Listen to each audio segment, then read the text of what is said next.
கிறிஸ்து இயேசுவில் மிகவும் பிரியமானவரே,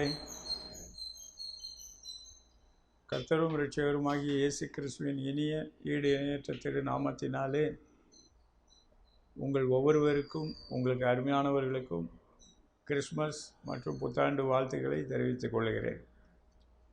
கர்த்தர் நல்லவர், அவரது கிருபை என்றும் உள்ளது, அவரது இரக்கம் என்றும் உள்ளது.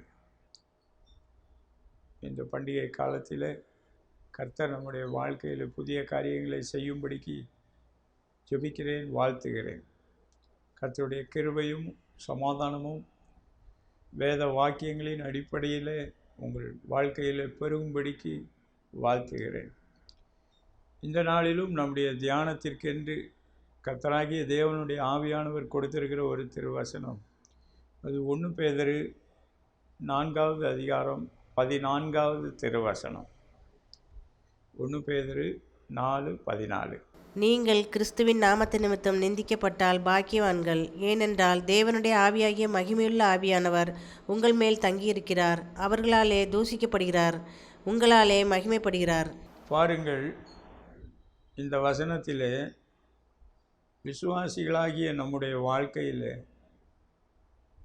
கர்த்தர் அவருடைய விலையேறப்பட்ட இரத்தத்தினால் நம்மை ரட்சித்திருக்கிறார். அவருடைய ஆவியானவரால் நம்மை நிரப்பி இருக்கிறார். அதுதான் கிறிஸ்துமஸ். இன்று இந்த சத்தத்தை கேட்டுக்கொண்டிருக்கிறவர்கள் இந்த அனுபவத்தை பெற்றிருப்பீர்கள் என்றால் கர்த்தருக்கு நன்றி சொல்வோம். தேவனுக்கே சகல துதிகன மகிமை உண்டாகட்டும். இல்லை என்றால் இன்று கர்த்தர் நம்முடைய கண்களை திறக்கும்படிக்கு கேளுங்கள். ஸ்தோத்திரம்.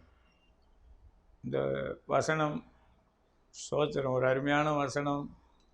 ஆனால் இதிலே ஒரு மகிமையான வாக்குத்தத்தங்களும் இருக்கிறது.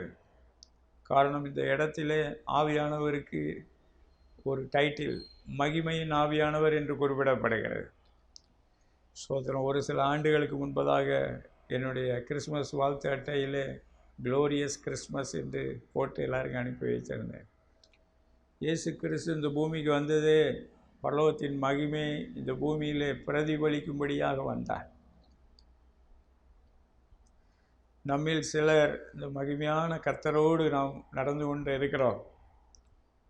இந்த ஓட்டத்திலே சில பேர் சோர்வுகள், பின்னடைவுகள், பின்மாற்றங்கள் ஒரு பக்கம் இருந்தாலும் இந்த பண்டிகை காலத்தில் கர்த்தர் நம்மை உற்சாகப்படுத்த வேண்டும் என்று, உயிர்ப்பிக்க வேண்டும் என்று விரும்புகிறார். கடந்த வாரம் கொடுத்த செய்தியிலே ஸ்தோத்திரம், இந்த பண்டிகை காலத்தின் ஆரம்ப செய்தியாக 2 செட்ஸ் ஆஃப் ஸ்லீப்பிங், 2 விதமான தூக்க மயக்கங்களை குறித்து தியானித்தோம். ஸ்தோத்திரம். இன்று 3வது செட்ஸ் ஆஃப் ஸ்லீப்பிங்கை குறித்து நம்ம தியானிக்க போகலாம். இன்று விசுவாசிகளாக கர்த்தர் நம்மை வைத்திருந்தாலும் சரி, இன்று ஒருவேளை இந்த சத்தத்தை கேட்டுக்கொண்டிருக்கிறவர்களானாலும் சரி, கர்த்தருடைய வார்த்தைக்கு செவி கொடுங்கள். கர்த்தருக்கு உங்களை அர்ப்பணியுங்கள். அவருடைய கரங்களிலே விட்டு கொடுங்கள். இந்த மகிமையான தேவனுடைய ராஜ்ய பணியிலே நீங்களும் பங்கு பெறலாம். நீங்களும் கர்த்தரால் பயன்படுத்தப்படுவீர்கள். நீங்களும் கர்த்தரால் கனம் பெறுவீர்கள், கீர்த்தி பெறுவீர்கள், கர்த்தரால் மகிமைப்படுத்தப்படுவீர்கள். ஸ்தோத்திரம். இந்த பண்டிகை காலத்திலே கர்த்தர் நம்ம ஒவ்வொருவருக்கென்றும் வைத்திருக்கிற இந்த மகிமையான பங்கு, மகிமையான சுதந்திர வீதத்தை நாம் தவற விட்டு விடக்கூடாது. ஸ்தோத்திரம்.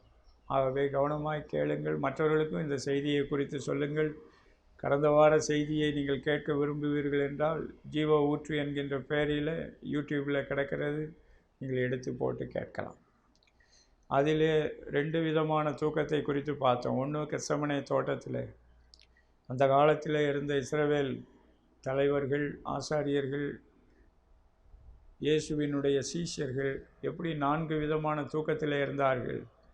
வேத வாக்கியங்களை குறித்து, கர்த்தருடைய தீர்க்க தரிசன வார்த்தைகளை குறித்து, இன்னும் கர்த்தர் நமக்கு வைத்திருக்கிற ஸ்தாபனங்களை குறித்து ஒரு தெளிவில்லாதபடிக்கு தூக்க மயக்கத்தில் இருந்து கொண்டு இருப்போம் என்றால் கிறிஸ்து நம்மை பிரகாசிக்க வேண்டும் என்று விரும்புகிறார். 2வது, தேவனுடைய ராஜ்யத்தின் காரியங்களை குறித்து நாம் திட்டமாக அறிந்து வைத்திருக்க வேண்டும். கர்த்தர் அதை நமக்கு கற்றுக் கொடுக்கிறார். தேவ ஆவியானவர் நமக்கு கற்றுக் கொடுக்கிறார். கிறிஸ்து நமக்கு கற்றுக் கொடுக்கிறார். அப்போஸ்தல உபதேசங்களிலே நாம் அதை கற்றுக்கொள்கிறோம். கர்த்தருக்கு ஸ்தோத்திரம். மூணாவது, ஒரு விசுவாசியாக இருந்தாலும் சரி, ஊழியனாக இருந்தாலும் சரி, தேவனுடைய ராஜ்ய பணியிலே நாம் பங்கு பெற வேண்டும். ஸ்தோத்திரம். நம்ம ஒவ்வொருவருக்கென்றும் கர்த்தர் ஒரு சிலுவையை வைத்திருக்கிறார். கிறிஸ்து இயேசுவின் சிலுவை அது ஒப்பற்ற ஒரே சிலுவை. அதே நேரத்தில் அவரை ஃபாலோ பண்ணி வருகிறவர்கள் ஒவ்வொருவரும் தன் சிலுவையை எடுத்துக்கொண்டு என்னை பின்பற்றி வர நீங்கள் விரும்பினால் வாங்கள் என்று சொல்லுகிறார். அதனுடைய அர்த்தம் என்னவென்றால் நாமளும் மன விருப்பத்தோடு உற்சாகத்தோடு அவரை ஃபாலோ பண்ண வேண்டும். ஸ்தோத்திரம். ஃபாலோ பண்ணும்போது ஒரு பக்கம் நமக்கு அது ஒரு மகிழ்ச்சியான அனுபவமாக இருக்கிறது.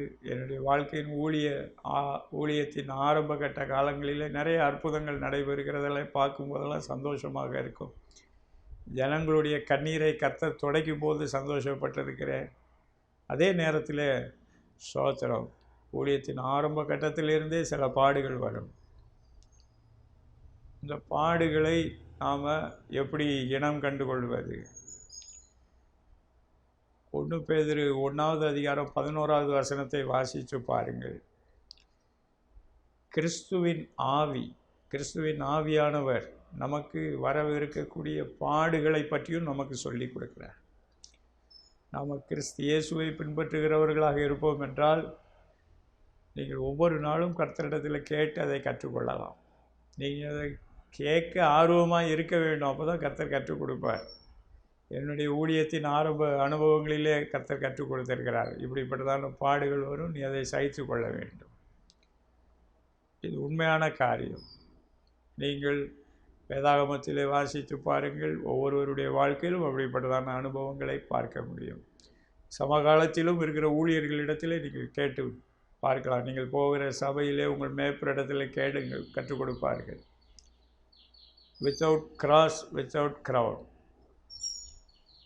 சிலுவையில் என்றால் உங்களுக்கு க்ரௌன் இல்லை, பாடுகள் இல்லாமல் மகிமை இல்லை. ஆனால் அந்த பாடுகளும் சிலுவையும் கர்த்தர் அவருடைய தெய்வீக திட்டத்தின்படி எரேமியா 29:11 படியாக நியமிக்கப்பட்டிருக்கிறதா இருக்க வேண்டும். இன்றைக்கி சில பேர் எழுதப்பட்ட வேத வாக்கியங்களை பிடிச்சிக்கிட்டு இதுதான் பாடு என்று சொல்லி சில நேரங்களில் சூசைடல் ஸ்பிரிட்டுக்குள்ளேயும் போயிடறாங்க. அப்படி இருக்கக்கூடாது. கிறிஸ்துவானவர் நமக்குரிய பாடுகளை நமக்கு அவர் வெளிப்படுத்துவார். அதனால தான் கடந்த செய்தியிலேயே சொன்னேன், கிறிஸ்துவின் ஆவி இல்லாதவன் அவருடையவன் அல்ல. கிறிஸ்துவின் ஆவியானவர் வரவிருக்கக்கூடிய பாடுகளை நமக்கு கற்றுக் கொடுப்பார். நாம் எந்த விதத்தில் கர்த்தருக்கு முன்பதாக சாக்ரிஃபைஸ் பண்ண வேண்டும் என்று கற்றுக் கொடுப்பார். எந்த விஷயத்திலே நாம் ஒரு பலியாக கர்த்தருக்கு முன்பதாக நடந்து கொள்ள வேண்டும். ரோமருக்கு எழுதின நிருபத்தில் அப்போஸ்தலனாகிய பவுல் அழகாக குறிப்பிடுகிறார். ஸ்தோத்திரம். அப்போஸ்தலனாகிய பவுல் இந்த விஷயத்தில் ஊழியர்களை கர்த்தருக்குள்ளே உருவாக்குறதில் அவரை கர்த்தர் நன்றாக பயன்படுத்தினார். இப்பொழுதும் அவருடைய வார்த்தைகளிலே கர்த்தருடைய அபிஷேகம் வெளிப்படுகிறதை நான் அநேக முறை ருசித்திருக்கிறேன். எபேசியர் 1வது அதிகாரத்தில் குறிப்பிடுகிறார், அவருடைய பாடுகள், மரணம், உயிர்த்தெழுதலின் ரகசியத்தை நாம் அறிந்து கொள்ள வேண்டும். அவருடைய மரணத்திற்கு ஒப்பான ஒரு மரணத்தை நாம், அது எல்லாருக்கும் சிலுவை மரணம் என்று இல்லை, சில பேருக்கு அந்த பாக்கியத்தை ஆண்டவர் வைத்திருக்கிறார். மற்றவர்களுக்கு தேவ திட்டப்படி பாடு அனுபவிக்க கற்றுக்கொள்ள வேண்டும்.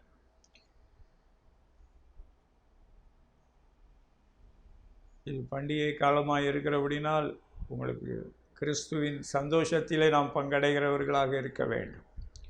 அதே நேரத்தில் ஆவியானவர் திட்டமாய் சொல்லுவார் என்றால் அதை சகிக்க ஆண்டவர் கிருபை கொடுப்பார், சுமக்க கிருபை கொடுப்பார். அதை நாம் அறிந்து கொள்ள வேண்டும். எபேசியர் 1:14 அப்போஸ்தலன் அழகாக குறிப்பிடுகிறார், நல்ல ஒரு புரிந்து கொள்ளுதலை, தெளிந்த புத்தியை கொடுக்கக்கூடிய ரெவலேஷன் ஸ்பிரிட்டை ஆண்டவர் உங்களுக்கு கொடுப்பார் என்று குறிப்பிடுகிறார். ஸ்தோத்திரம். பரிசுத்த ஆவியானவருக்கு பல்வேறு நாமங்கள் குறிப்பிடப்படுகிறது. அதில் அவர் தெளிவை கொடுக்கக்கூடிய, அறிவை புரிந்து கொள்ளக்கூடிய அந்த ஆவியானவர் நமக்கு கொடுக்கப்படுவார். அந்த ஒரே ஆவியானவர் தான். நம்ம சில நேரங்களில் ஆவியானவர் பரிசுத்த ஆவியானவர் மாத்திரம்தான் என்று நினைத்து கொள்ளுகிறோம். எபேசியர் 1வது அதிகாரத்தில் வாசித்து பாருங்கள். அந்த ஆவியினாலே நம்மை நாமே தேவனுக்கு முன்பதாக சுகந்த வர்க்கமாக, ஜீவனுள்ள பலியாக. பாருங்கள், பழைய ஏற்பாட்டு காலத்திலே மிருகங்களை கொன்று பலி செலுத்தினார்கள். புதிய ஏற்பாட்டிலே ஜீவனுள்ள பலியாக கர்த்தர் உங்களை என்னையும் வைத்திருக்கிறார். அதை நாம் புரிந்து கொள்ள வேண்டும். இந்த 1 பேதுரு 1:11 கிறிஸ்துவின் ஆவியானவர் நமக்கு அதை கற்றுக் கொடுக்கிறார், நம்மை பக்குவப்படுத்துகிறார், நமக்கு கிருபை கொடுக்கிறார், அவருடைய பலனை கொடுக்கிறார். பாருங்கள், கிறிஸ்துவை அறிகிற அறிவிலே வரும்போது தான் நமக்கு பலன் கிடைக்கிறது. பவுலப்போஸ்தலன் அழகாக குறிப்பிட, இன்றைக்கி நிறைய பேருடைய வாழ்க்கையிலே, ஆவிக்குரிய வாழ்க்கையிலே பரிசுத்த ஜீவியம் செய்வதற்கு பலன் இல்லை என்று சொல்லி புலம்பிக் கொண்டு இருக்கிறார்கள். ஆமாம், இன்றைக்கி சில பாடல் பார்த்தீங்கன்னா, ஐயா நான் பாவி, அந்த வரியை தான் அதிகமாக முக்கியத்துவம் கொடுத்துட்றாங்க. அதுக்கடுத்து சொல்லப்பட்டிருக்கிறது, என்னை ஆண்டு நடத்துவீர் தேவாவி. தேவாவியானவர் நம்மை ஆண்டு நடத்த வேண்டும். நம்ம பாவிங்கிற டைட்டிலாக ஆண்டவர் மாற்றிடுறார். இந்த பிலிப்பிய நிருபத்தில் பவுலப்போஸ்தலன் எழுதும்போது பிலிப்பிய சபைக்கு இருக்கிற பரிசுத்தவான்களுக்கு எழுதுகிறேன் என்று குறிப்பிடுகிறார்.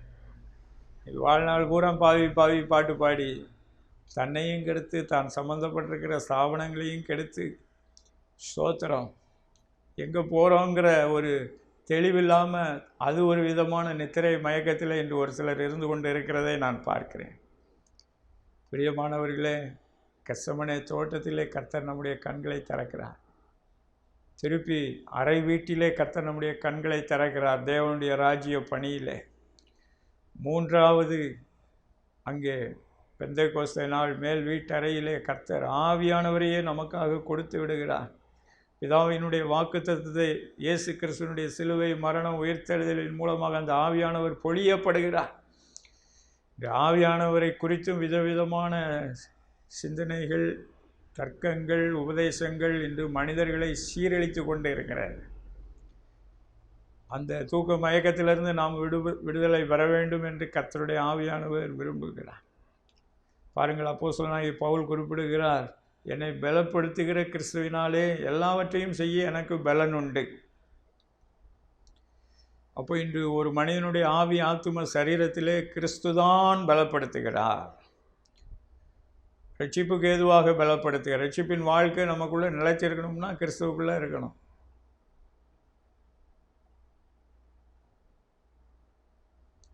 இதே மாதிரி இதுலேயும் 4 sets ஆஃப் லெவல் இருக்குது. சில பேர் சில காரியத்தை விட்டு கொடுக்க மாட்டாங்க. இதை நான் கடைசி வரைக்கும் ஆண்டவருக்கு தெரியும் என் மேட்ரு அப்படின்னு இவங்களையே ஒரு ரிசர்வேஷன் பண்ணிடுவாங்க. ஆமாம், சாலமன் அரசனுக்கு கர்த்தர் சொன்னார், நீ வித்தவுட் ரிசர்வேஷன் கர்த்தரை சேவிக்க வேண்டும். தாவீதும் சொன்னார், கர்த்தரும் சொன்னார், வித்தவுட் ரிசர்வேஷன் உன்னுடைய காரியங்களெல்லாம் கர்த்தருக்குரியது. எனக்கு அன்பான தேவனுடைய ஜனமே, ஸ்தோத்திரம், ஆவியானவர் பிதாவின் சித்தத்தை புரிந்து கொண்டு உங்களுக்கு கற்றுக் கொடுப்பார். ஸ்தோத்திரம். இல்லை அதெல்லாம் வேண்டாம், I am reserved for something else என்று நினைக்காதிருங்கள். கர்த்தர் பாடுகளுக்கு நடுவில் தான் வெற்றி சிறக்க பண்ணுகிறார், அதை மறந்துடக்கூடாது. பவுலப்போஸ்தலன் அதை தான் அழகாக குறிப்பிடுகிறார். இவை எல்லாவற்றிலும் நாம் நம்மில் அன்பு கூறுகிறவரினாலே முற்றிலும் ஜெயங்கொள்ளுகிறவர்களாக இருக்கிறோம். ஸ்தோத்திரம். அப்போது கிறிஸ்தவ சபைக்கு, கிறிஸ்தவ விசுவாசிக்கு, கிறிஸ்தவ ஊழியங்களுக்கு ஜெயம் கொள்ளுகிற ஒரு வாழ்க்கை, ஜெயம் கொள்ளுகிற ஒரு சபை, ஜெயம் கொள்ளுகிற ஒரு ஊழியத்தை தான் வச்சிருக்கிறார், மறந்துடக்கூடாது. கர்த்தர் எனக்கு இந்த அப்போஸ்தலனாகிய பவுலின் ஊழியத்தில் உள்ள சில காரியங்களை இன்னும் அப்போஸ்தலனாகிய யோவானுடைய திருவெளிப்பாட்டு இலக்கியத்திலிருந்து வரக்கூடிய சில வெளிப்பாடுகளின் மூலமாக தான் எப்படி கர்த்தர் ஜெயத்தை நமக்கு கொடுக்குறாருன்னு வெளிப்படுத்தின விசேஷமே கர்த்தர் நமக்கு ஜெயம் கொடுக்கறதுக்காக தான் கொடுத்துருக்கிறார், மறந்துடக்கூடாது. கிறிஸ்துவின் ஆவியானவர் நமக்கு அதை கற்றுக் கொடுப்பார். அது மாத்திரமல்ல, பவுல் சொல்லுகிறார், கிறிஸ்து எனக்கு ஜீவன், சாவு எனக்கு ஆதாயம். கிறிஸ்து என் கூட இருந்தார்னா எனக்கு அது ஜீவன். நான் முழு ஜீவனோடு நிறை வாழ்வுக்கு நேராக ஓடிக்கொண்டு இருக்கிறேன், நித்திய வாழ்வுக்கு நேராக ஓடிக்கொண்டிருக்கிறேன். செத்தாலும் அது எனக்கு ஆதாயம்தான். ஏன்னா உடனே நான் அங்கே போயிடுவேன். பிலிப்பியர் நிருபத்தில் எழுதுகிறார். ஆனால் அதே நேரத்தில் நான் மாம்சத்தில் இருப்பது உங்களுக்கு பிரயோஜனமாக இருக்கும் என்று பிலிப்பியர் நிருபத்தில் குறிப்பிடுகிறார். அவர் தான் இருக்கிறதே ஒன்று கர்த்தருக்காக, மற்றொன்று ஊழியத்துக்காக இருக்கிறேன் என்று குறிப்பிடுகிறார். பிரியமானவர்களே, இந்த 4 நிலைகளிலும் அந்த தூக்க மயக்கத்திலிருந்து விடுதலை பெற வேண்டும். இன்றைக்கி சிலுவை, அதாவது மரணம் என்பது ஒரு சிலருக்கு தான் கர்த்தர் அந்த பாக்கியத்தை கொடுக்குறார். மற்றவர்களை நின்று கர்த்தருடைய நாமத்தினால் ஜெயிக்க வைக்கிறாரு, சாதிக்க வைக்கிறார். அப்போஸ்தலனாகி யோவானை ஜெயிக்க வச்சார், சாதிக்க வச்சுக்கிட்டே இருந்தார். பவுல் அப்போஸ்தலனையும் அவர் தேவ சித்தப்படி தான் தன்னைத்தானே பலியாக ஒரு இரத்த சாட்சியாக அவர் மரித்தார். ஸ்தோத்திரம். அதை நாம் மனதிலே கொள்ள வேண்டும். கிறிஸ்துவின் ஆவியானவர் நமக்கு அதை கற்றுக் கொடுப்பார். கிறிஸ்துவோடு ஒரு களி கூறுதலை, சந்தோஷத்தை, மகிழ்ச்சியை அவர் வைத்திருக்கிறார். அதுதான் 1 பேதுரு 4:14 அப்போஸ்தலனாகிய பேதுரு குறிப்பிடுகிறார்.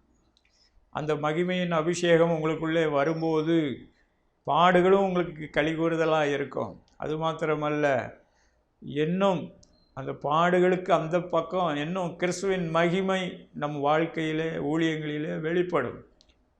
இம்மையிலும் வெளிப்படும், மறுமையிலும் வெளிப்படும். ஆவியானவர் திட்டமாய் உணர்த்துகிறார். சில விஷயங்கள் இம்மையிலே சரி கட்டப்படும், மறந்துடக்கூடாது. ஆமாம், நீதிமானுக்கு பூமியிலே சரி கட்டப்படும் என்று சொல்லப்பட்டிருக்கிறது. இஸ்ரவேல் மக்களுக்கு கானான் தேசத்தை குறித்து சொல்லும் பொழுது, பரலோகத்திற்கு ஒத்த நாட்களை பூமியிலே கொடுப்பேன் என்று கர்த்தர் சொல். யாருக்கு கொடுப்பாராம்? பரிசுத்தவான்களுக்கு கொடுப்பார். இன்று சுய தாழ்ச்சி. ஆமாம், இன்றைக்கி பொது இடங்களில், சபைகளில் ஊழியம் செய்யும்போது நாம் பாவின்னு சொன்னால் தான் நம்மளை மதிப்பாங்க அப்படி சொல்லி சில பேர் பிரசங்கம் பண்ணிகிட்ருக்கிறாங்க. இல்லை பிரியமானவர்களே, இந்த தூக்க மயக்கத்திலிருந்து விடுதலை பெற வேண்டும். ஊழியங்களிலே விடுதலை பெற வேண்டும். விசுவாச கூட்டத்தார் விடுதலை பெற வேண்டும். கர்த்தர் நமக்கு வைச்சிருக்கிற ஓட்டத்தில் அவருடைய சித்தத்தை தேவ ஆவியானவருடைய பலத்தோடு, சமாதானத்தோடு செய்து கொண்டே இருக்க வேண்டும். ஸ்தோத்திரம். பாருங்கள், அப்போஸ்தலனாகிய பேதுரு, அப்போஸ்தலனாகிய பவுல், அப்போஸ்தலனாகிய யோவான் எல்லாருமே கடினமான சூழ்நிலைகளுக்குள்ளே கடந்து சென்றார்கள். கல்லுடைக்கிற சூழ்நிலைகளுக்குள்ளே கடந்து சென்றார்கள். ஸ்தோத்திரம். கொடிய சிறைச்சாலையின் அனுபவங்கள், கொடிய வனாந்தரத்தின் அனுபவம், கப்பல் சேதம், கடலிலே சேதம், கொள்ளைக்காரர்கள், எல்லாவற்றிற்கு நடுவிலும் கர்த்தர் அவர்களை காப்பாற்றி தம்முடைய மகிமையான ஊழியத்தை நிறைவேற்றி கொண்டே வந்தார். கர்த்தர்கள் அதெல்லாம் நமக்கு ஒரு முன் உதாரணமாக இருந்து கொண்டே இருக்கிறது. அடுத்தபடியாக கர்த்தர் மகிமையான காரியங்களை பூமியிலும் வச்சிருக்கிறார். ஆண்டவராகிய இயேசுவின் தாயாகிய பரிசுத்த மரியாள் அழகாக பாட்டு பாடுகிறார்கள். வல்லமையானவர் மகிமையான காரியங்களை எனக்கு செய்திருக்கிறார், அவருடைய நாமம் பரிசுத்தம் உள்ளது. மகிமையான காரியங்களை கர்த்தர் செய்கிறார், இம்மையிலும் செய்கிறார். பழைய ஏற்பாடு முழுவதும் அப்படிப்பட்ட மகிமையான காரியங்களினால் நிரம்பி இருக்கிறது. சில பேர் இந்த பாடுகளுக்கு பயந்தே இந்த மகிமையின் காரியங்களுக்குள்ளே நுழையிறதே கிடையாது. ஆமாம், இன்றைக்கி சில பேர் ரொம்ப சேஃபாக இருக்கிறான்னு நினைப்பு. ஆமாம், ப்ராஃபஸினாலும் அவங்களுக்கு ஏதோ அந்நிய காரியமாக அதெல்லாம் அந்த காலத்திலேயே முடிஞ்சு போச்சு. கடைசி காலத்தில் அதெல்லாம் பெரிய அற்புதங்களை காமிச்சு, ஆமாம், வழி விலகி போகக்கூடிய அளவுக்கு பிசாசும் பண்ணுவோம் அப்படி சொல்லி சேஃப் பண்ணிடுவாங்க. ப்ராஃபட்டிக் ரேமுக்குள்ளே போக மாட்டாங்க, க்ளோரியஸ் ரேமுக்குள்ளே போக மாட்டாங்க. சில சபைகளில் மரியாதை அவங்கள ஒரு பொருட்டாகவே நினைக்கிறதே கிடையாது. ஆமாம், பைபிளில் குறிப்பிடப்பட்டிருக்கிறது, she was blessed among women, பெண்களுக்குள்ளே ஆசீர்வதிக்கப்பட்டவர்கள். It is a glorious title given to mother Mary. அவங்க பரிசுத்தவாட்டி, அதை நம்ம புரிஞ்சுக்கிடக்கூடாது. எரேமியா 29:11 படியாக கிறிஸ்து இயேசுவின் அந்த மகிமையான திட்டத்திற்கு தன்னை முற்றிலுமாக அர்ப்பணித்திருந்தவர்கள். அதில் ஹார்ட்ஷிப்ஸ், அதில் அவங்க ஆத்மாவையும் ஒரு பட்டையும் உருவி போகக்கூடிய அளவுக்கு ஆவியானவர் முதலே சொல்லிட்டார். இயேசு பிறக்கும்போதே சொல்லிட்டார். ஸ்தோத்திரம். என்று கர்த்தருடைய சபையில் நம்ம அவங்களுக்கு உரிய ஒரு மரியாதையை நம்ம மெயின்டைன் பண்ணணும். ஆமாம், சில இடங்களில் நான் பார்த்துருக்கிறேன். ஆமாம், ஓவராகவும் போகக்கூடாது, கம்மியாகவும் போகக்கூடாது. இது மிகவும் அவசியமான ஒரு காரியம். காரணம், இந்த மகிமையான நிகழ்வுகள் நீங்கள் பழைய ஏற்பாட்டிலே வாசித்து பார்ப்பீர்கள் என்றால், தாவீது அரசனுடைய காலத்திலும் சாலமோன் அரசனுடைய காரியத்திலும் இந்த மகிமையான காரியங்கள் நடைபெறுகிறது. நீங்கள் 2 சாமுவேல் 7வது அதிகாரத்திலே வாசித்து பாருங்கள். மகிமையான காரியங்கள். இயேசுவானவர் பிறக்கும்போதே சொல்லப்பட்டு விட்டது, அவர் தாவீதின் சிங்காசனத்தில் என்னென்னைக்கும் இருப்பார்னு சொல்லி. சில பேர் அவர் வரப்போகிற ராஜான்னு நினச்சிக்கிட்டே இருக்கிறாங்க. அவர் வெளிப்படையாகவும் ராஜாதி ராஜாவாக ஒரு நாள் வரப்போகிறாரு. இப்போவும் வந்துக்கிட்டு தான் இருக்கிறார், அடிக்கடி சில இடங்களில் வெளிப்படுறார். மறந்துடக்கூடாது.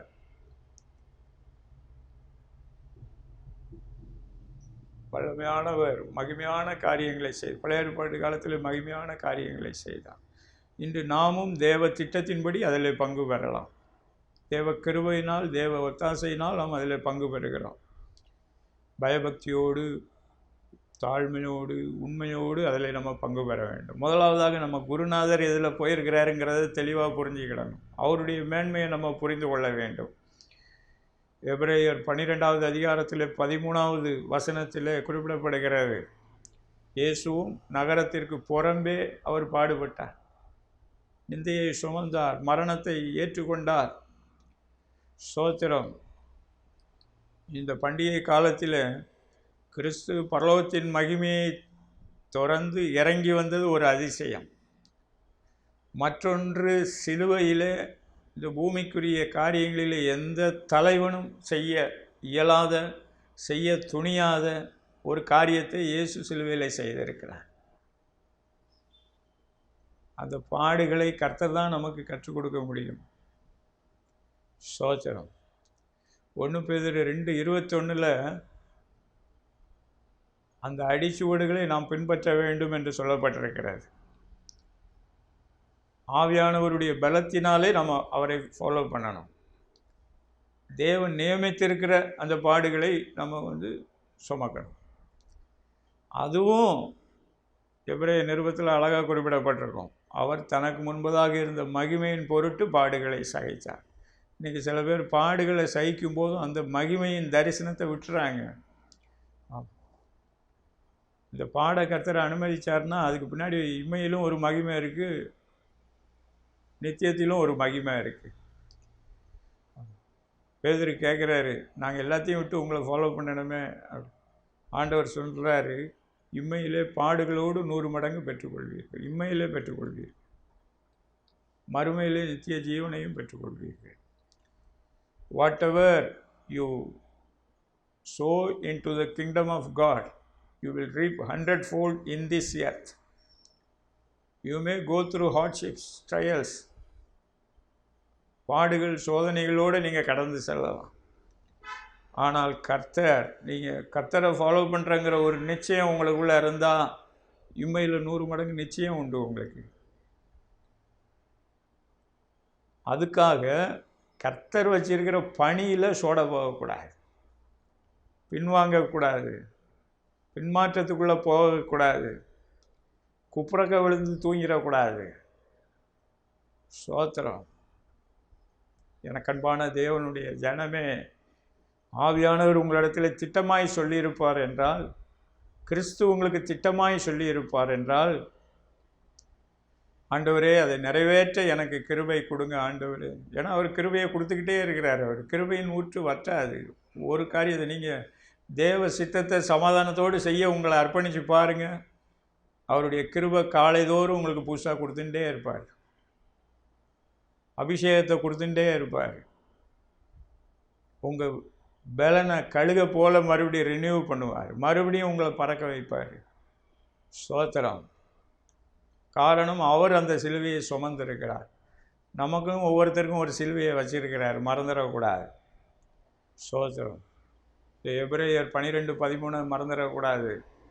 அதே போல் 1 பேதுரு 2:21 மறந்துடக்கூடாது. ஸ்தோத்திரம். Am I walking in the footsteps of Christ? பாருங்கள், இயேசுவின் அடிச்சுவடுகளை ஒரு குறிப்பிட்ட அளவு கெத்செமனே வரைக்கும் நம்ம ஃபாலோ பண்ணுறோம். கல்வாரி சிலுவையில் கிறிஸ்து இயேசுவின் ஒப்பற்ற அன்பை புரிந்து கொள்ளுகிறோம். அதே போல் பாக்கியம் ஒரு சிலருக்கு தான் கர்த்தர் கொடுக்குறார். அப்போஸ்தலனாகிய பவுலுக்கு கொடுத்தார், பேதுருவுக்கு கொடுத்தார். ஆனால் யோவான் அப்போஸ்தலன் கடைசி வரைக்கும் நின்று கர்த்தருக்குள்ளே வெற்றி பெற்று கொண்டே இருந்தார். தாவீது கடைசி வரைக்கும் நின்று கர்த்தருக்குள்ளே வெற்றி பெற்று கொண்டே இருந்தார். சாலமன் கர்த்தருக்குள்ளே வெற்றி பெற்று கொண்டே இருந்தார். ஸ்தோத்திரம். அந்த இதுக்குள்ளே அதிகமாக நம்ம போக இப்போதைக்கு வேண்டாம். எனக்கு அன்பான இந்த பண்டிகை காலத்தில் கர்த்தர் உங்களிடத்தில் சொல்லியிருப்பார் என்றால் இன்று அதற்கு மறுபடி கமிட் பண்ணுங்க. இல்லை என்றால் அப்படி நாசுக்காக நெக்லெக்ட் பண்ணி அவாய்ட் பண்ணி பைபாஸ் பண்ணி போய்கிட்டே இருக்குன்னு நினைக்காதீங்க. இந்த நேரத்தில் சிந்திக்க வேண்டிய நேரம், கர்த்தருக்குள்ளே உங்களுடைய சரியான பொசிஷனை எடுத்துக்கொள்ள வேண்டிய நேரம். ஆமாம், எபேசியர் 5வது அதிகாரத்தில் குறிப்பிடப்படுகிறது, தூங்குகிற நீ மரித்தோரை விட்டு எழுந்திரு, come out of this deadly sleep. சங்கீதம் 13:3 சொல்லுது, நான் மரண நித்திரை அடையாதபடிக்கு என் கண்களை தெளிவாக்கும், கர்த்தருடைய ஊழியத்தை குறித்ததான ஒரு தரிசனத்தை எனக்கு கொடும் ஆண்டவரே என்று சொல்லி கேளுங்கள். சோத்திரம். அதில் வாலண்டியராக கேர்ஃபுல்லாக ரொம்ப ஸ்மார்ட்டாக புத்திசாலியிலையும் புத்திசாலியாக விலகி போகிறவங்கள நிறைய பேர் பார்த்துருக்கிறேன். சோத்திரம். எனக்கன்பான கர்த்தருடைய ஜனமே, இந்த விஷயத்தில் வெளிப்படையுங்கள், தெளிந்த புத்தி உள்ளவர்களாகுங்கள். மேகம் போன்ற திரளான சாட்சிகள் வேதாகம காலங்களிலும் இருக்கிறது, சமகாலத்திலும் இருந்து கொண்டு இருக்கிறார்கள். நல்ல சாட்சியை பெற்றிருக்கிறார்கள், ஓட்டத்தை வெற்றிகரமாக முடிச்சிருக்கிறார்கள். இந்த கர்த்தர் நம்மையும் அதே போல் சோத்திரம் இந்த பண்டிகை காலத்திலே அழைக்கிறார். சோத்திரம். ஆவியானவருடைய அபிஷேகத்துக்கு விட்டு கொடுங்கள். சோத்திரம். கிறிஸ்துவின் ஆவியானவரால் நிரம்புங்கள். தேவ ஆவியானவர் நமக்குள்ளே இந்த பாடுகளுக்கு நடுவில் இருந்து நம்மை சந்தோஷப்படுத்துகிறார். 1 பேதுரு 4:14 அதுதான் சொல்லுங்கள். இதனுடைய அடுத்த குறிப்பு அதுதான். சோத்திரம். இந்த 1 பேதுரு 4:14 அதுக்கு முன்னாடி இருக்கிற 2 வசனத்தையும் வாசித்து பாருங்கள். நீங்கள் 12-13 வாசி பாருங்கள். தேவ ஆவியானவர் நம்ம கூட இருக்கிறாரு. சாதாரணமான விஷயம் அல்ல பிரியமானவர்களே. It is so precious, so precious, so valuable. ஸ்தோத்திரம். கர்த்தர் கொடுக்குற பரிசுத்த ஆவியானவருடைய அபிஷேகத்திலேயே ஒரே ஆவியானவர் தான், ஆனால் டிஃப்ரெண்ட் ஆஸ்பெக்ட்ஸை நம்ம புரிந்து கொள்ளணும். தேவ ஆவியானவர் நம்மை பலப்படுத்துகிறார். கடந்த செய்தியில் பார்த்தோம், தேவ ஆவியானவர் தேவனுடைய ஆழங்களை நமக்கு கற்றுக் கொடுக்கிறார், தேவனை பற்றி நமக்கு கற்றுக் கொடுக்கிறார். ஸ்தோத்திரம். நமக்குன்னு தேவன் வச்சிருக்கிற திட்டங்களிலே நம்மை அவர் தாங்கி பிடிக்கிறார். அவர் நம்மை சுமந்து செல்லுகிறார். தேவ பணி நிறைவேற அனுக்கிரகம் செய்கிறார். பாடுகள் வரும்போது நம்மளை கலிகூற பண்ணிடுறார் கர்த்தருடைய சமூகத்தில். ஆமாம். 2வது, அவர் அந்த நேரத்தில் மகிமைப்படுகிறார். மகிமையின் ஆவியானவராக நம்ம மேலே தங்கியிருக்கிறார். சில பேர் பாடுகளுக்கு பயப்படுறதுனால இந்த மகிமையின் ஆவியானவருடைய அந்த அனுக்கிரகத்தில் கலிகூறதுக்கு என்ன ஆரம்பிக்கலைன்னு ஆவியானவர் உணர்த்துறேன். சோத்திரம். அது பாடுகள்னாலே ஏதோ அந்நிய காரியமாக நினச்சிடுறாங்க. சில சோதனைகள் வரும்போது விழித்து கொள்ளணும், அது அவசியம். இன்னைக்கு அப்போஸ்தலனாகிய யோவான் விழித்து கொண்டார். கர்த்தர் அவரை பயன்படுத்தி கொண்டே இருந்தார். ஸ்தோத்திரம். மற்ற அப்போஸ்தலர்களுடைய இரத்த சாட்சியின் அனுபவங்கள் அவருக்குள்ளே ஒரு உயிர் துடிப்பை கொண்டு வந்தது. ஸ்தோத்திரம். கர்த்தரும் அவர் மேலே ரொம்ப அன்பாக இருந்தார். ஆமாம். முதல் வருகையில் சிலுவைக்கு முன்னாடியும் அவருடைய மார்பில் அவருக்கு அடைக்கலம் கிடைத்தது. ஆமாம். லாஸ்ட் சப்பர் திருவிருந்திலும் அவருக்கு ஒரு இடம் கிடைத்தது, இயேசுவுக்கு அருகாமையில் உள்ள இடம். மேல் வீட்டு அறையிலும் அவருக்கு முதல் முறையாக உயிர்த்தெழுந்த பிறகு காட்சி கொடுத்த போது அவருக்கு ஒரு அனுபவம் கிடைத்தது. அடுத்து பெந்தேகோஸ்தே நாளிலும் அவருக்கு நல்ல அனுபவம் கிடைத்தது. வாழ்க்கையை குறித்ததான அநேக பாடங்களை அவர் எழுதி வைத்திருக்கிறார். ஸ்தோத்திரம். 1 பேதுரு அப்போஸ்தலனாகிய பேதுரு, 1 யோவான், 2 யோவான், 3 யோவான் வாசித்து பாருங்கள். ஸ்தோத்திரம். எல்லா ஸ்தாபனங்களையும் உள்ளே கொண்டு வர்றாரு. அவர் குடும்ப ஸ்தாபனத்தை கொண்டு வர்றாரு, வேலை தொழிலை கொண்டு வர்றாரு. ஸ்தோத்திரம். கர்த்தருக்கு பிரியமில்லாத காரியங்கள் என்ன என்பதை அன்பாக எச்சரிக்கிறார். ஸ்தோத்திரம். தேவன் அவருக்கும் ஒரு ஜெய வாழ்க்கையை கொடுத்தார். அவர் மூலமாக இந்த கடைசி காலத்தில் ஒரு ஜெயம் கொள்ளுகிற சந்ததியாக, ஜெயம் கொள்ளுகிற சபையாக, ஜெயம் கொள்ளுகிற ஊழியங்களாக, ஜெயம் கொள்ளுகிற குடும்பங்களாக, ஜெயம் கொள்ளுகிற வணிக வர்த்தக நிறுவனங்களாக, வேலை பொறுப்புகளிலே கர்த்தர் நம்மை பயன்படுத்த வேண்டும் என்று விரும்புகிறார். ஸ்தோத்திரம். ஸ்தோத்திரம். இந்த 1 பேதுரு 4, 12, 13 கட்டாயம் வீட்டில் வாசித்து பாருங்கள். ஸ்தோத்திரம். பாடுகளுக்கு நடுவில் கர்த்தர் அந்த பக்கம் வச்சிருக்கிற மகிமையை, இம்மையில் வச்சிருக்கிற மகிமையை கர்த்தர் உங்களுக்கு காமிக்கணும்னு கேளுங்க.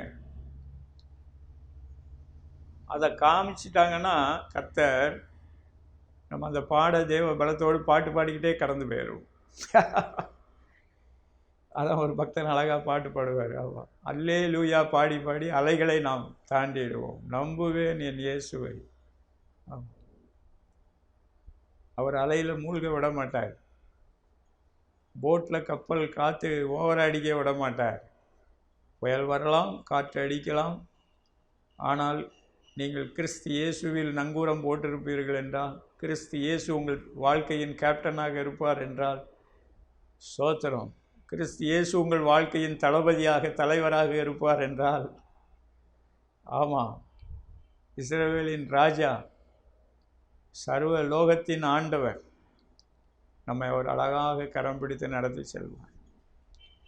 ஸ்தோத்திரம். என்னுடைய வாழ்க்கையில் நிறைய சொல்லிக்கொண்டே போகலாம், ஊழியத்தில் சொல்லிக்கொண்டே போகலாம். கர்த்தர் அவருடைய நாமம் மகிமைக்காக மகிமையான சாட்சிகளை எழுப்பியிருக்கிறார். 4 ஸ்தாபனங்களிலும் எழுப்பியிருக்கிறார். குடும்ப ஸ்தாபனத்தில் எழுப்பியிருக்கிறார். ஆனால் எல்லா ஸ்தாபனங்களிலும் ஒரு முறை ஆண்டவர் குறிப்பிட்டார், என்னுடைய சித்தத்தை எல்லா இடங்களிலும் சமாதானத்தோடு செய்ய சொல். ஒரு ஜெயம் கொள்ளுகிற சந்ததியை நான் இந்த தேசத்திலே உருவாக்குவேன் என்று குறிப்பிட்டார். ஸ்தோத்திரம். இந்த தேசத்திலே மாத்திரமல்ல, சர்வ பூமியிலும் அவர் உருவாக்கி கொண்டு இருக்கிறார், இன்னும் உருவாக்க போகிறார். ஸ்தோத்திரம். கிறிஸ்துவின் ஆவியானவருக்கு அந்நியமாக இராதிருங்கள். தேவ ஆவியானவருக்கு விட்டு கொடுங்கள். பரிசுத்த ஆவியானவருடைய டிஃப்ரெண்ட் டைமென்ஷன்ஸில் கற்றுக்கொள்ள நீங்கள் உங்களை விட்டு கொடுங்கள். ஸ்தோத்திரம். ஆமாம், அவருடைய சிருஷ்டிப்பின் நேரத்திலும் இந்த தேவ ஆவியானவர் செயல்பட்டார். யோபு 33:4 சொல்லுகிறார், தேவ ஆவியானவர் என்னை உண்டாக்கினார், சர்வ வல்லவருடைய சுவாசம் எனக்குள்ளே உயிர் தந்தது என்று குறிப்பிடுகிறார். பரிசுத்த ஆவியானவருடைய காலம் இது. தேவ ஆவியானவருடைய காலம், மகிமையின் ஆவியானவருடைய காலம், மகிமையான கிறிஸ்மஸ் காலம் இது. ஸ்தோத்திரம். நாம் கண்களை மூடி ஆண்டவரை நோக்கி பார்ப்போமா? ஸ்தோத்திரம். பிரியமான சகோதரனே, சகோதரி, இயேசு உனக்காகத்தான் மரித்திருக்கிறார். இந்த கர்த்தர் உனக்கு கொடுத்திருக்கிற ஸ்தாபனங்களிலே தடுமாறி கொண்டு இருக்கிறீர்களா? ஸ்தோத்திரம். ஒருவேளை தேவ சித்தப்படி பாட அனுபவித்து கொண்டு இருந்தாலும் உங்களுக்கு ஒரு நம்பிக்கை உண்டு. யோவான் 14:1, உங்கள் இருதயம் கலங்காதிருப்பதாக, தேவனிடத்தில் விசுவாசமாயிருங்கள், இயேசு கிறிஸ்து ஆகிய தேவனிடத்திலும் விசுவாசமாயிருங்கள். ஸ்தோத்திரம். ஸ்தோத்திரம். இந்த பண்டிகை காலத்திலே உன்னதத்திலே தேவனுக்கு மகிமை, பூமியிலே சமாதானம், மனுஷர் மேல் பிரியமும், பரிசுத்தவான்களுக்கு நடுவிலே சந்தோஷத்தையும் கர்த்தர் வைத்திருக்கிறார். ஸ்தோத்திரம். ஸ்தோத்திரம். தீபாரா மகரியா தரா ஹபா ஹபா ஹபா. காலன் டு ஹிம். அவரை நோக்கி கூப்பிடுங்கள். இந்த நேரத்தை தவற விடாதிருங்கள். ஸ்தோத்திரம். கர்த்தருடைய அக்கினிமயமான கண்கள் நம்மை உற்று நோக்கி கொண்டு இருக்கிறது. ஸ்தோத்திரம். ஸ்தோத்திரம். ஒருவேளை ஊழியத்திலே ஸ்தோத்திரம் ஹார்ட்ஷிப்ஸாக இருந்தாலும் கர்த்தர் உங்களை தேற்ற வேண்டும் என்று விரும்புகிறார். உங்களை உற்சாகப்படுத்துகிறார். உங்களை உயிர்ப்பிக்க வேண்டும் என்று விரும்புகிறார். இன்னும் உங்களை உருவாக்க வேண்டும் என்று விரும்புகிறார். தேவ ஆவியானவரால் உங்களை நிரப்பி கொண்டிருக்கிறார். அந்த தேவ ஆவியானவர் ஸ்தோத்திரம் உங்களை பலப்படுத்துவார். கிறிஸ்துவானவர் உங்களை பலப்படுத்துவார். ஜீவனுக்குள்ளே உங்களை காத்துக்கொள்வார். கிறிஸ்துவுக்குள்ளான ஜீவன், கிறிஸ்துவுக்குள்ளான கீர்த்தி, கிறிஸ்துவுக்குள்ளான மகிமைக்குள்ளே உங்களை காத்துக்கொள்வார். ஸ்தோத்திரம். அதே நேரத்தில் கிறிஸ்துவுக்குள்ளான ஒரு பொறுமையும் உங்களுக்குள்ளே இருக்க வேண்டும் என்று ஆவியானவர் உணர்த்துகிறார். ஸ்தோத்திரம். ஸ்தோத்திரம். மிகலா திமாராக்கா தரஹனாத்தியா. கெத்செமனே தோட்டத்திலேயே ஆண்டவர் ஒரு டேர்னிங்கை கொடுக்குறாரு. நீங்கள் அதை புரிஞ்சுக்கிட்டீங்கன்னா ஸ்தோத்திரம். ஒரு சிலருக்கு தான் சிலுவையை போன்ற மரணம். ஸ்தோத்திரம். தீமாரா பகல் கீனி இதை கேத்தி. கர்த்தர் உங்கள் ஸ்தாபனங்களை வளர்க்க, உருவாக்க, இன்னும் மகிமையான காரியங்களை செய்யும்படிக்கு விட்டு கொடுங்கள். ஸ்தோத்திரம். ஸ்தோத்திரம். ஓ ஹாலே லூயா. ஆண்டவருடைய அக்கினி இறங்குகிறது, பெற்றுக்கொள்வீர்களாக. நன்றி சொல்லுகிறோம், நன்றி சொல்லுகிறோம். ஆண்டவரே, பாடுகளினூடே நடந்து செல்லுகிறவர்களை நீர் தேற்றுகிறதற்காக நன்றி. தேவ சித்தப்படி பாட அனுபவிக்கிறவர்களை நீ தேற்றுகிறதற்காக, திடப்படுத்துகிறதற்காக, பலப்படுத்துகிறதற்காக, கிறிஸ்துவுக்குள் புதிய காரியங்களை, மகிமையான காரியங்களை செய்ய போகிறதற்காக நன்றி சொல்லுகிறோம். அதே நேரத்தில் ஸ்தோத்திரம், தேவனுடைய ராஜ்ய பணியில் இதுவரைக்கும் கமிட் ஆகாமல் ஸ்தோத்திரம் தூங்கி கொண்டிருக்கிறவர்களுக்கும் இன்று உம்முடைய வார்த்தையை அனுப்பியிருக்கிறீர், உம்முடைய ஒளியை அனுப்பியிருக்கிறீர். ஸ்தோத்திரம், அவர்களும் பூமியிலும் மறுமையிலும் மகிமையை காண உதவி செய்வீராக. அதன் மூலமாக வாழ்க்கையில் வருகிற ஹார்ட்ஷிப்ஸை உம்முடைய நாமத்தினாலே ஜெயிக்க உதவி செய்வீராக. ஆண்டவரே ஸ்தோத்திரம், மகிமையின் மேல் மகிமைப்படுத்துகிற தேவன். ஆண்டவரே ஸ்தோத்திரம், ரீபா தீமா ஹரக்கல் கனாத்தியா தத்த 2 தெசலோனிக்கேயர் 1வது அதிகாரத்திலே கிறிஸ்து உங்களில் மகிமைப்படுவார், நீங்கள் அவரிலே மகிமைப்படுவீர்கள் என்று சொன்னபடியால் ஸ்தோத்திரம், கிறிஸ்து ஒவ்வொருவரிலும் மகிமைப்படுகிறீர், இன்னும் மகிமைப்படுவீராக. பிதாவாகிய தேவன் மகிமைப்படுவீராக. ஒவ்வொருவருக்கென்றும் கர்த்தர் வைத்திருக்கிற மகிமையான காரியங்கள் இன்று முதல் மகிமையாய் வெளிப்படட்டும். வழிவாசல்கள் திறக்கட்டும். ஊழியங்கள் ஆசீர்வதிக்கப்படட்டும். சபைகள் புதிய பரிமாணத்தோடு எழும்பி பிரகாசிக்கட்டும், வளர்ந்து கனி கொடுக்கட்டும். ஸ்தோத்திரம், தேசங்களிலே எழுப்புதல் பெருகட்டும் ஆண்டவரே. தேவனுடைய ராஜ்ய பணி முன்னேறட்டும் ஆண்டவரே. உமக்கே சகல துதி கனம் மகிமை ஏறெடுக்கிறோம். எங்கள் ஜெபங்களை கேட்டதற்காக நன்றி சொல்லுகிறோம். ஸ்தோத்திரம் ஸ்தோத்திரம். கர்த்தர் சொல்லுகிறார், பிசாசு கொண்டு வந்திருக்கிற அக்னி ஆஸ்திரங்கள், வில் அம்பு போன்ற காரியங்கள், ஆயுதங்கள் எல்லாம் முறியடிக்கப்படுகிறது என்று ஆவியானவர் உணர்த்துகிறார். ஸ்தோத்திரம், கர்த்தர் பிரத்யட்சமாக ஒரு சிலரை தேற்றுகிறதாக சொல்லும்படிக்கு உணர்த்துகிறார். ஸ்தோத்திரம், அது மாத்திரமல்ல, பாடுகளுக்கு நடுவில் போராடி கொண்டிருக்கிறவர்களுக்கு அந்த மகிமையின் தரிசனத்தை குறித்து உற்சாகப்படுத்துகிறதை, அந்த தரிசனத்தை கொடுக்கிறதாக சொல்லும்படிக்கு உணர்த்துகிறார். ஆண்டவரே நன்றி சொல்லுகிறோம், நன்றி சொல்லுகிறோம். ஊழியங்கள் மீனிங்ஃபுல்லாக ஸ்தோத்திரம் செழிக்க போகிறது, ப்ரொடக்டிவாக ஃப்ரூட்ஃபுல்லாக மாறப்போகிறது என்று ஆவியானவர் உணர்த்துகிறார். நன்றி சொல்லுகிறோம், நன்றி சொல்லுகிறோம். இந்த பண்டிகை காலத்தில் கிறிஸ்துவின் சந்தோஷம் ஒவ்வொருவருக்குள்ளும் பெருகட்டும். ஒவ்வொருவருக்கென்று கர்த்தர் வைத்திருக்கிற ஸ்தாபனங்களிலும் கர்த்தருடைய சபையிலும் பெருகட்டும். உமக்கே சகல துதி கனம் மகிமையாக இருக்கிறோம். கிறிஸ்தேசுவின் நாமத்தினால் பிதாவே, ஆமேன் ஆமேன். பிரியமானவர்களே, கர்த்தர் உங்களை ஆசீர்வதிப்பாராக. தொடர்ந்து கர்த்தரோடு நடந்து முன்னேறி செல்ல பிரயாசப்படுங்கள். அவருடைய அடிச்சுவடுகளை பின்பற்றுவோம். கர்த்தர் உங்களை ஆசீர்வதிப்பாராக.